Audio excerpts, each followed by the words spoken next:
So after all these years, we finally have a Christopher Nolan movie that's divisive. Divisive. Either way, at some point it was bound to happen.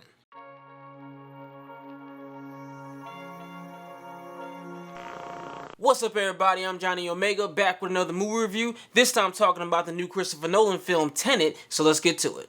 Armed with only the word Tenet and the responsibility to help stop World War III, a protagonist journeys through a twilight world of international espionage on a mission that will unfold in something beyond real time. So let me first start off by saying, if you're new to the channel, thanks for stopping by, and if you've been here before, thanks for coming back. In my reviews, I like to talk about what I liked, what I didn't like, and then my overall thoughts. So starting with what I liked about the movie, the one thing that stands out head and shoulders above everything else is that this is clearly a Christopher Nolan movie. If you went into this movie not knowing anything about it, and then somebody asked you who do you think directed it, I can't think of any other director that will come to mind other than Christopher Nolan. If you ever seen movies like Interstellar and Inception and Memento, you know exactly what I'm talking about. And during a time where a lot of movies are either remakes or based off a book or part of a franchise, it's really nice to see an original concept on such a big scale. Another great thing about this movie is the acting. Everybody involved did a phenomenal job. John David Washington adds another great performance to his resume. Robert Pattinson continues to prove how versatile he is, and this should definitely clear up any doubts as to why he was cast as a new Batman.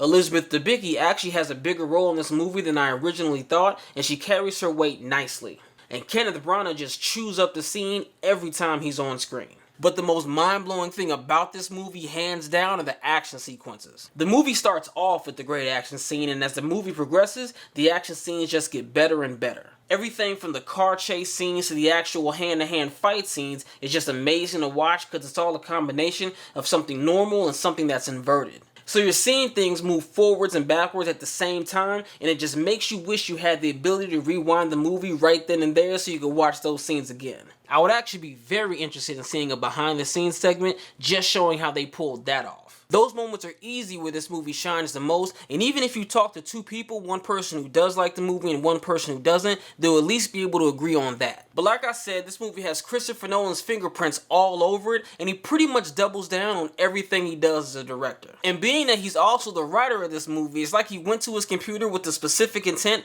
to out Christopher Nolan himself. Which leads me into the negatives, because if you're already on the fence about Christopher Nolan movies as a whole, you're probably not going to like this one. The biggest problem with this movie is that it is very convoluted. And I've seen some early reviews say that this movie is confusing, but that's not exactly the word I would use, because I do think if you really pay attention to the movie, you'll be able to follow it. The problem is that it's the type of movie that requires your undivided attention the entire time. It's definitely not the type of movie where you can get up and go to the bathroom or be on your phone or really even talk too much to the person sitting next to you. Because the pace of this movie is so fast and never really slows down enough to give you as an audience member a chance to catch up. The movie starts off with an action sequence, then you're pretty much on a buck and bronco for the next 2.5 hours. You have this guy who meets this guy who finds out he has to get this thing, but first has to get information about where the guy is. But there's a middleman you gotta meet with first who you don't know at the time, but it's gonna be very important to the story later. But on the way back to the main guy, you have to meet this guy over here who has an object that you think's gonna be important, but it's really not. That's a slight exaggeration, but I'm sure you get my point. This scenario though isn't good because it puts you in a situation where you don't really get to know many of the characters that well. New characters pop up throughout the movie and you get a very basic introduction on who they are,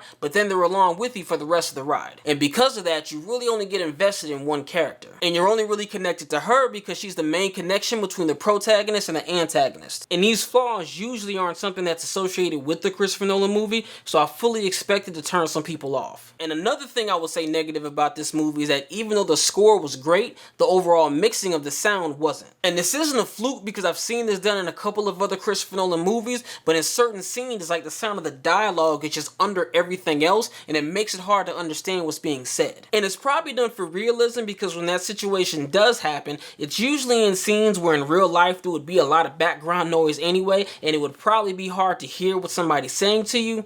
But to be honest, it is a little off-putting. And the last thing I would say as a negative really isn't a negative in itself, but it can be depending on how it's used, and that's the format of the writing. Even if you're following the movie just fine, it doesn't really make the most sense until you get to around the last 15 or 20 minutes of it where everything comes together. And that's a problem as a viewer because if you get too lost while you're watching the movie, you're really going to be frustrated until you get to that part. I cannot stress enough how important it is to watch this movie as undistracted as possible. So in conclusion, the acting was great, the story, though convoluted, was very interesting. Christopher Nolan's imagination is just on another level. And like most of his movies, this is definitely going to require more than one viewing to fully get what's going on. But as a positive with that, I really don't think this is the type of movie that you're going to dislike the more you watch it. All that being said, I'd say this movie is a definite add to the Blu-ray collection. So comment below and let me know what you guys thought of the movie. And also, what's your favorite Christopher Nolan film? Thanks for watching. If you like what you're seeing, hit that thumbs up and click that subscribe button to see what's coming next.